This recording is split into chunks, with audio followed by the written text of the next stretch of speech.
नमस्कार, ये आकाशवाणी पटना है। अब आप अंशु अवस्थी से प्रादेशिक समाचार सुनिए।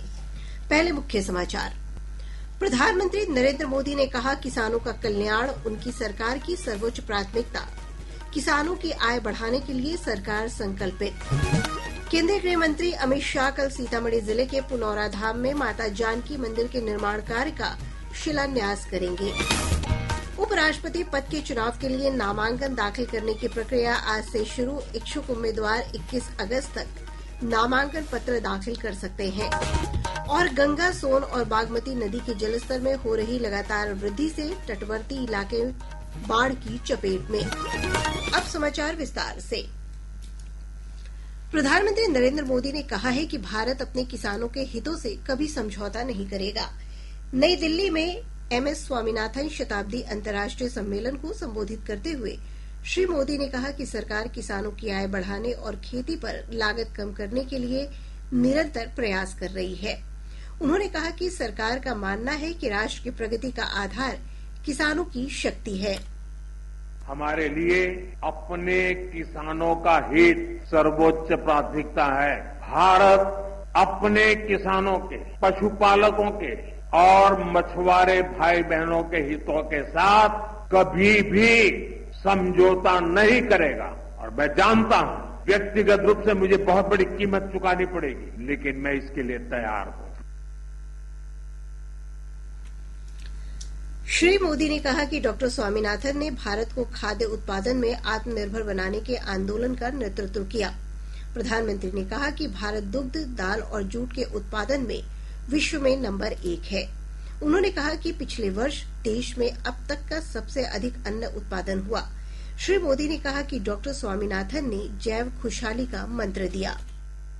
डॉक्टर स्वामीनाथन ने एक कदम आगे बढ़ते हुए बायो हैप्पीनेस का आइडिया दिया। डॉक्टर स्वामीनाथन कहते थे कि बायोडायवर्सिटी की ताकत से हम स्थानीय लोगों के जीवन में बहुत बड़ा बदलाव ला सकते हैं। लोकल रिसोर्सेज के इस्तेमाल से लोगों के लिए आजीविका के नए साधन बना सकते हैं। कृषि एवं किसान कल्याण राज्य मंत्री भागीरथ चौधरी ने कहा कि 2014 से प्रधानमंत्री मोदी लगातार देश के किसानों के कल्याण के लिए काम कर रहे हैं। चाहे किसान सम्मान निधि देने की बात हो, चाहे एमएसपी बढ़ाने की बात हो, चाहे कृषि को बजट को 5 गुना करने की बात हो, चाहे जैविक खेती को बढ़ावा देने की बात हो, अनेक उपाय किए जा रहे हैं। और प्रधानमंत्री जी का सपना है कि इस देश के किसानों की आमदनी दुगनी हो। निर्वाचन आयोग ने आज उपराष्ट्रपति चुनाव के लिए नामांकन दाखिल करने की अधिसूचना जारी कर दी। हमारे संवाददाता ने बताया है कि उपराष्ट्रपति पद के लिए नामांकन 21 अगस्त तक दाखिल किए जा सकते हैं और मतदान 9 सितंबर को होंगे। पिछले महीने उपराष्ट्रपति पद से जगदीप धनखड़ के इस्तीफे के बाद यह चुनाव आवश्यक हो गया है। यह 17वां उपराष्ट्रपति पद के लिए चुनाव होगा। उपराष्ट्रपति का चुनाव एक निर्वाचक मंडल द्वारा किया जाता है, जिसमें लोकसभा और राज्यसभा के सदस्य शामिल होते हैं। अधिसूचना के अनुसार इच्छुक उम्मीदवार इस महीने की 21 तारीख तक अपना नामांकन दाखिल कर सकते हैं। नामांकन पत्रों की जांच 22 अगस्त को होगी, जबकि नाम वापस लेने की अंतिम तिथि इस महीने की 25 तारीख होगी। मतगणना 9 सितंबर को होगी। सकलैन अख्तर, आकाशवाणी समाचार, दिल्ली। संसद में बिहार के मतदाता सूची के पुनरीक्षण कार्यक्रम और अन्य मुद्दों को लेकर विपक्षी सदस्यों के हंगामे के कारण दोनों सदनों की कार्यवाही आज भी बाधित हुई। पीठासीन अधिकारी ने शून्यकाल चलाने का प्रयास किया, लेकिन विपक्षी सदस्यों ने विशेष गहन पुनरीक्षण मुद्दे पर चर्चा की मांग करते हुए नारेबाजी शुरू कर दी। आप लोगों से अनुरोध कर रहा हूं कि आप अपनी अपनी सीट पे जाएं।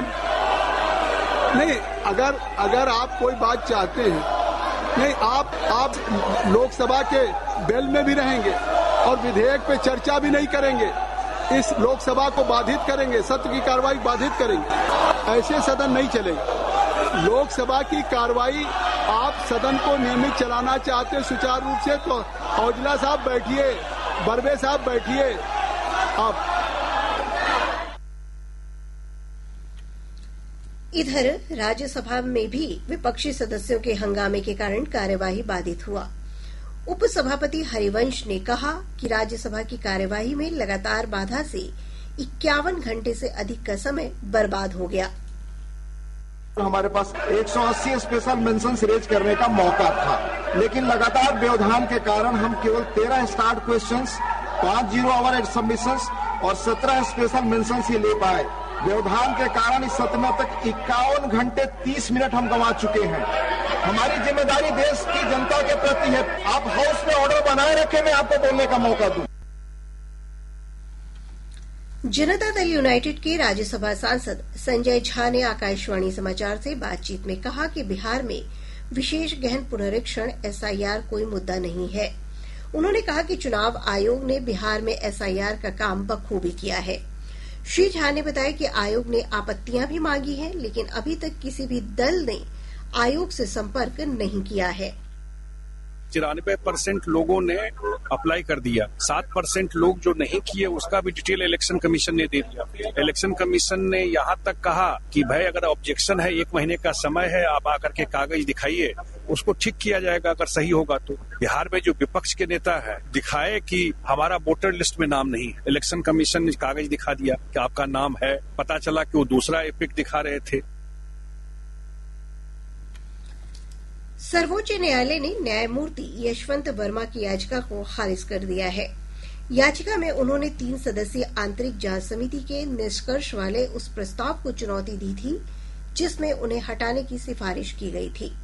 शीर्ष न्यायालय की पीठ ने कहा कि उनकी याचिका विचारणीय नहीं है। तत्कालीन दिल्ली उच्च न्यायालय के न्यायाधीश न्यायमूर्ति यशवंत वर्मा 14 मार्च को दिल्ली स्थित अपने आधिकारिक आवास पर जली हुई नकदी मिलने के बाद जांच के दायरे में आ गए थे। मुख्यमंत्री नीतीश कुमार ने अंतर जिला स्थानांतरण के इच्छुक शिक्षकों को बड़ी राहत देते हुए प्राथमिकता के आधार पर उनकी पसंद के 3 जिलों में से किसी एक में स्थानांतरण की सुविधा देने की घोषणा की है।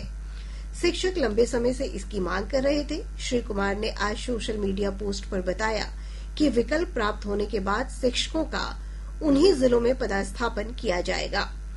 जिलों के अंदर पदस्थापन का कार्य जिला पदाधिकारी की समिति करेगी। सरकार ने नागरिकों को राष्ट्रीय ध्वज के बारे में जागरूकता बढ़ाने से संबंधित राष्ट्रीय स्तर की ऑनलाइन क्विज प्रतियोगिता में भाग लेने के लिए आमंत्रित किया है। युवा मामले और खेल मंत्रालय ने कहा कि ये प्रतियोगिता मेरा युवा भारत पहल के अंतर्गत आयोजित की जा रही है और नागरिक माय भारत पोर्टल पर क्विज में भाग ले सकते हैं। प्रादेशिक समाचार आप आकाशवाणी पटना से सुन रहे हैं। ताजा समाचारों के लिए आप हमारे एक्स हैंडल AIR_News_ पर जा सकते हैं। केंद्रीय गृह मंत्री अमित शाह कल सीतामढ़ी जिले के पुनौरा धाम में माता जानकी मंदिर के निर्माण का शिलान्यास करेंगे। उनके साथ मुख्यमंत्री नीतीश कुमार भी समारोह में शामिल होंगे। 125 करोड़ रुपए की लागत से बनने वाले इस मंदिर का निर्माण कार्य 2028 तक पूरा कर लिया जाएगा। मंदिर परिसर के विकास के लिए 50 एकड़ भूमि का अधिग्रहण किया जा रहा है। राज्य सरकार ने मंदिर और परिसर के विकास के लिए 882 करोड़ रुपए की योजनाओं को मंजूरी दी है। इस दौरान श्री शाह सीतामढ़ी दिल्ली अमृत भारत एक्सप्रेस ट्रेन का शुभारंभ भी करेंगे। इस बीच मुख्य सचिव अमृतलाल मीणा ने पुनौरा धाम रेलवे स्टेशन बनाने के लिए रेलवे बोर्ड को पत्र लिखा है। भाजपा के प्रदेश अध्यक्ष दिलीप जायसवाल ने कहा कि पुनौरा धाम में बनने वाला मंदिर न केवल श्रद्धालुओं के लिए प्रमुख धार्मिक केंद्र बनेगा, बल्कि मिथिला की सांस्कृतिक विरासत को भी वैश्विक पहचान दिलाएगा। जब अयोध्या में भगवान श्री राम का भव्य मंदिर बना, उसी समय से बिहार के श्रद्धालुओं की ये इच्छा थी कि माता सीता का मंदिर पुनौरा धाम में बने। बिहार सरकार को और विशेष करके भारत सरकार के यशस्वी गृह मंत्री श्री अमित शाह जी और बिहार के लोकप्रिय मुख्यमंत्री श्री नीतीश कुमार जी को हम हृदय के गहराइयों से धन्यवाद देते हैं कि माता सीता का जो भव्य मंदिर का शिलान्यास भूमि पूजन कल 8 अगस्त को सीतामढ़ी के धरती पर हो रहा है। पूरा मिथिलावासी, बिहारवासी और देश पलके बिछाए उस समय का इंतजार कर रहे हैं। मानसून की सक्रियता के कारण प्रदेश के अधिकतर भागों में बारिश की परिस्थितियां बनी हुई है। मौसम विभाग ने बताया कि अगले 24 घंटों के दौरान राज्य के उत्तर और दक्षिण पश्चिम भाग के कुछ जिलों में मेघ गर्जन के साथ भारी बारिश की संभावना है। वहीं राज्य के उत्तरी और दक्षिणी भागों में मेघ गर्जन के साथ तेज हवा 30 से 40 किलोमीटर प्रति घंटा चल सकती है।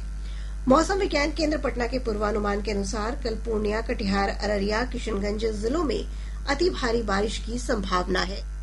8 अगस्त 2025 को राज्य के उत्तर और दक्षिण पश्चिम भाग के अधिकांश स्थानों पर वर्षा की संभावना है एवं शेष भागों अनेक स्थानों पर वर्षा की संभावना है। उत्तर बिहार के जिलों के कुछ स्थानों पर मेघ गर्जन, वज्रपात और तेज हवा 30 से 40 किलोमीटर प्रति घंटा चलने की संभावना है। दक्षिण बिहार के जिलों के 1 या 2 स्थानों पर मेघ गर्जन, वज्रपात और तेज हवा 30 से 40 किलोमीटर प्रति घंटा चलने की संभावना है। राज्य के पूर्णिया, कटिहार, अरिया और किशनगंज जिलों के 1 या 2 स्थानों पर अति भारी वर्षा होने की संभावना है। राज्य के पश्चिमी चंपारण, पूर्वी चंपारण, कैमूर, सुपौल, मधेपुरा और बक्सर जिलों के 1 या 2 स्थानों पर भारी वर्षा होने की संभावना है।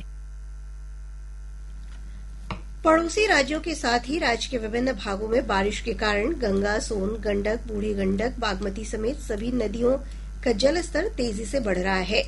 केंद्रीय जल आयोग से प्राप्त जानकारी के अनुसार गंगा नदी बक्सर, पटना, मुंगेर और भागलपुर में विभिन्न स्थानों पर खतरे के निशान से ऊपर बह रही है। कोसी बराज से पानी छोड़े जाने के कारण निचले इलाकों में बाढ़ जैसी स्थिति बन गई है। हमारे संवाददाता ने बताया कि इससे जिले के दियारा और तटवर्ती क्षेत्रों के लोगों को काफी परेशानी हो रही है। कोसी बराज से छोड़े गए पानी से जिले के सलखुआ प्रखंड के तटबंध के भीतर चानन, अलानी, सामर खुर्द पंचायत के विभिन्न निचले इलाकों में बाढ़ का पानी फैलने लगा है। सलखुआ प्रखंड के पूर्वी कोसी तटबंध के भीतर दियारा क्षेत्र के कई विद्यालय परिसर में पानी प्रवेश कर गया है, जिससे स्कूली बच्चों के साथ साथ शिक्षकों को परेशानी का सामना करना पड़ रहा है। तटवर्ती इलाकों में अधिक पानी आ जाने के कारण लोगों की आवाजाही प्रभावित है। आकाशवाणी समाचार के लिए सहरसा से आरती कुमारी। गंगा और कोसी नदी में आए उफान से कटिहार जिले के कुर्सेला प्रखंड में बाढ़ की स्थिति गंभीर होती जा रही है। इससे इन इलाकों में रहने वाले लोगों की समस्याएं बढ़ गई हैं। एक रिपोर्ट। कटिहार जिले में गंगा, कोसी, कारी कोसी और बरंडी नदी का जलस्तर जहां एक ओर बढ़ रहा है, वहीं महानंदा के जलस्तर में कमी दर्ज की गई है। इन नदियों का जलस्तर खतरे के निशान के करीब 1.5 फीट ऊपर बना हुआ है। गंगा और कोसी नदी में आई उफान से कुर्सेला प्रखंड में बाढ़ की स्थिति गंभीर होती जा रही है। इन इलाकों में लोगों की परेशानियां बढ़ गई है। पानी आ जाने के बाद आवागमन बाधित है। कुर्सेला प्रखंड के मलिनिया, मिर्जापुर के दर्जनों घरों में बाढ़ का पानी प्रवेश कर गया है, जिससे लोग ऊंचे और सुरक्षित स्थानों की ओर पलायन कर रहे हैं। इधर बाघमारा, पंचकुटी, पत्थरटोला और खेरिया जाने वाली सड़क भी जलमग्न है। इन सड़कों पर करीब 3 से 4 फीट पानी बह रहा है। धान की फसल को काफी नुकसान हुआ है। आकाशवाणी समाचार के लिए कटिहार से कुमार मुकेश चौधरी। मुंगेर जिले में गंगा के जलस्तर में वृद्धि के कारण निचले इलाकों में बाढ़ का खतरा बढ़ गया है। हमारे संवाददाता ने बताया कि इसके कारण लोगों का पलायन शुरू हो गया है। गंगा का जलस्तर खतरे के निशान को पार करने के बाद तटवर्ती इलाकों में बाढ़ का पानी तेजी से फैल रहा है। सदर प्रखंड के गंगा पार जाफरनगर पंचायत के सीताचरण गांव के लोगों का पलायन शुरू हो गया है। प्रभावित लोग ऊंचे स्थानों पर शरण लिए हुए हैं। कई गांवों में बाढ़ का पानी प्रवेश कर गया है, जिससे लोगों को कठिनाई का सामना करना पड़ रहा है। आकाशवाणी समाचार के लिए मुंगेर से प्रशांत कुमार सिंह। सुपौल जिले के भीमनगर स्थित कोसी बराज से आज शाम 4 बजे 1,32,025 क्यूसेक पानी का डिस्चार्ज किया गया है। ब्यौरा हमारे संवाददाता से। भीमनगर स्थित कोसी बराज से आज शाम 4 बजे तक 1,32,025 क्यूसेक पानी का डिस्चार्ज किया गया, जबकि कल इस समय कोसी बराज से 1,71,640 क्यूसेक पानी का डिस्चार्ज किया गया था। कोसी बराज कंट्रोल रूम के अनुसार पिछले 24 घंटे में कोसी नदी के डिस्चार्ज में कमी आई है। इधर नेपाल के जल अधिग्रहण क्षेत्र बाराह से 93,425 क्यूसेक पानी घटते क्रम में छोड़ा गया है। जल संसाधन की टीम हालात पर नजर बनाए हुए है। अभियंताओं द्वारा लगातार तटबंधों की निगरानी की जा रही है। आकाशवाणी समाचार के लिए सुपौल से रविशंकर चौधरी। और अब अंत में मुख्य समाचार एक बार फिर। प्रधानमंत्री नरेंद्र मोदी ने कहा, किसानों का कल्याण उनकी सरकार की सर्वोच्च प्राथमिकता। किसानों की आय बढ़ाने के लिए सरकार संकल्पित। केंद्रीय गृह मंत्री अमित शाह कल सीतामढ़ी जिले के पुनौरा धाम में माता जानकी मंदिर के निर्माण कार्य का शिलान्यास करेंगे।